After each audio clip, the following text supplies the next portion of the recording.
Está na sua natureza que o delito se consume com o fato de atentar, de modo que ao primeiro ato exterior executivo do ataque, já o direito foi inteiramente ferido. Mas disso não deriva a tentativa de ataque, não deriva que a tentativa de ataque permaneça punível, quando tenha faltado a idoneidade aos atos exteriores sobre os quais se desejaria que fossem construídas. De outro modo, repugnaria que atos inconsequentes e pueris configurassem uma ofensa perfeita à lei. É isso que nós vamos analisar na individualização das condutas, se alguém entrou nessa outra fase dos atos executórios.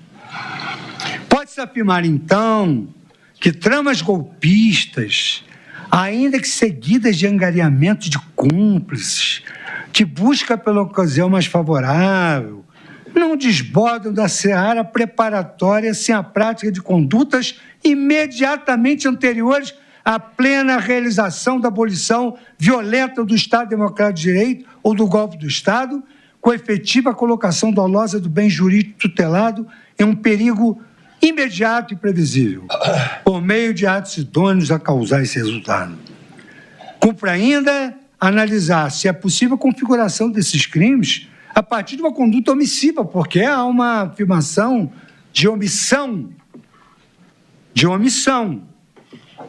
Sendo certo que a redação dos artigos não contempla a modalidade omissiva.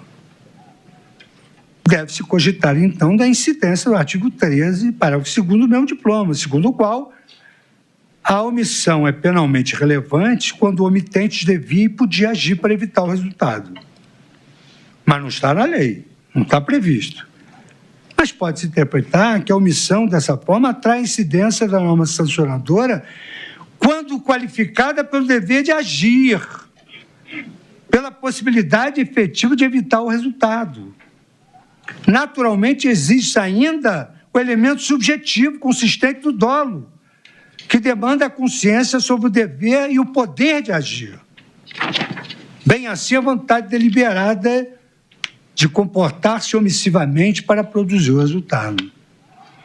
É necessário que o querer do agente se manifeste no mundo exterior, que a deliberação de vontade suceda um comportamento real e efetivo do agente.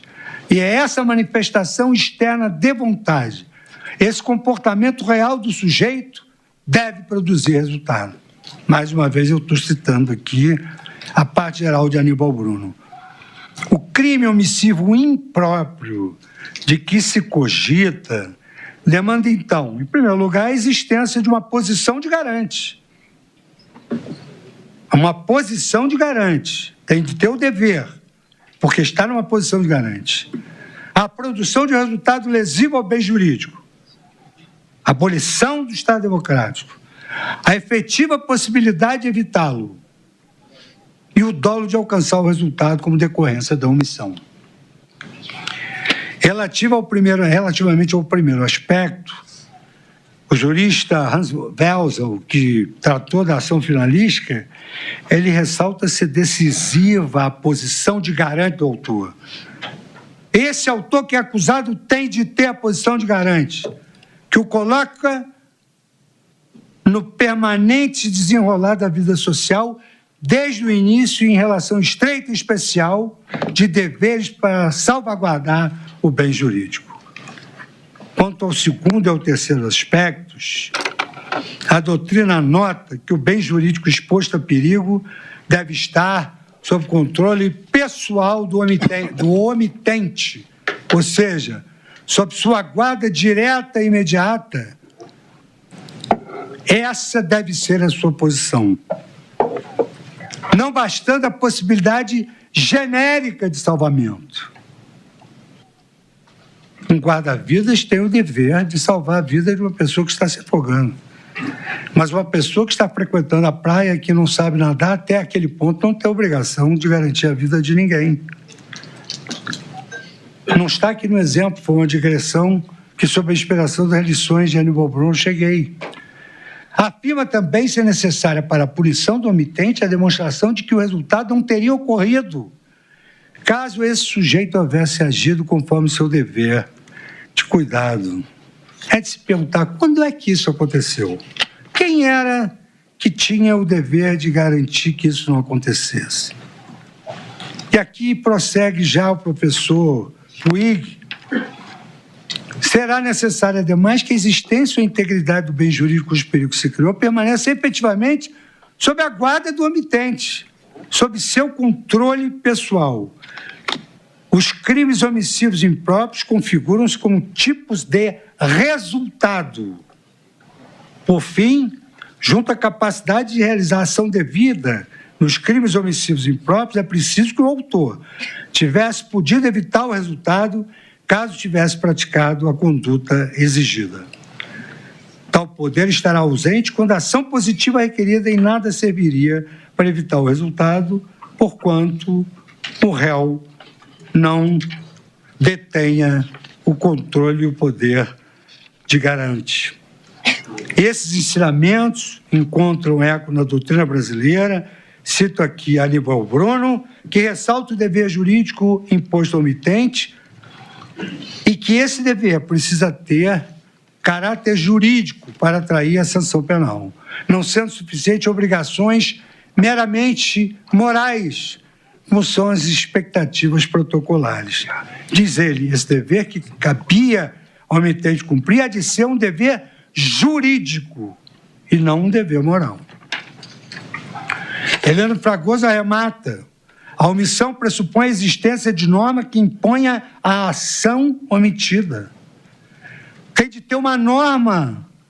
Nullum crime sine lege, se nullum crime nulla pena sine lege. Se não tem lei, não tem crime. E o que diz o professor Heleno Fragoso? A omissão pressupõe a existência de norma que imponha a ação omitida. Lições de Direito Penal, parte geral. 2003, página 282, 286.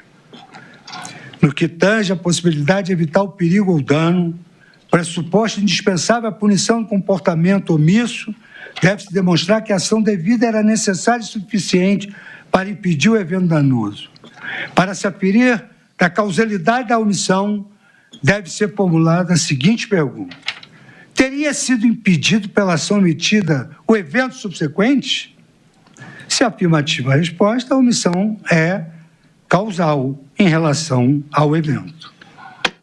Essa indagação, e o professor e filósofo Martin Heidegger diz que quando se pergunta já se sabe a resposta, foi feita pela genialidade dos professores Heleno Fragoso e Nelson Hungria nos seus comentários ao Código Penal.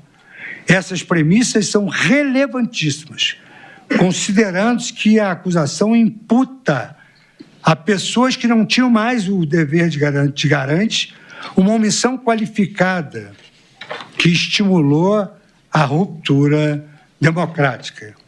Todavia, os pressupostos indispensáveis à caracterização do crime omissivo impróprio não foram adequadamente demonstrados. Sustenta a Procuradoria-Geral da República que um réu estaria na posição de garante porque, como chefe de Estado, possuía um papel fundamental na preservação da ordem e da contenção de discursos e ações extremistas, notadamente quando estas adivinham diretamente seus apoiadores.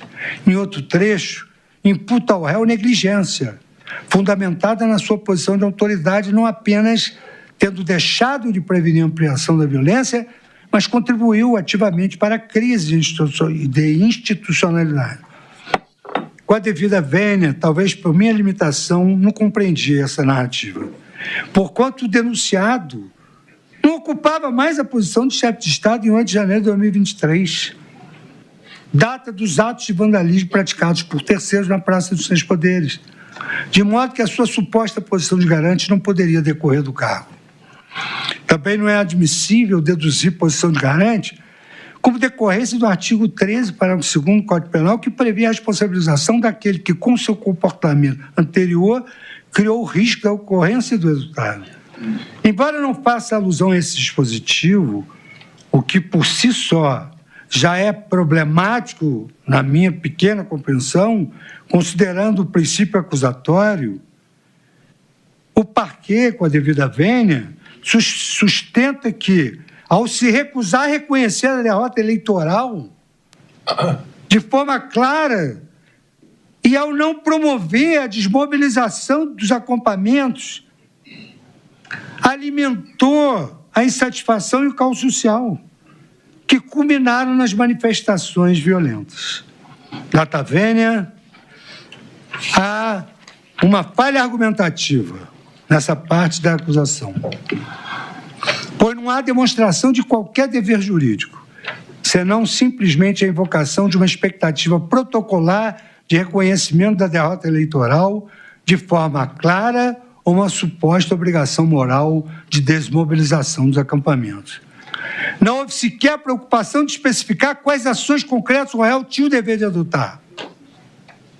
Nem se demonstrou como esses comportamentos juridicamente exigidos seriam necessários e suficientes para impedir o vandalismo de 2023.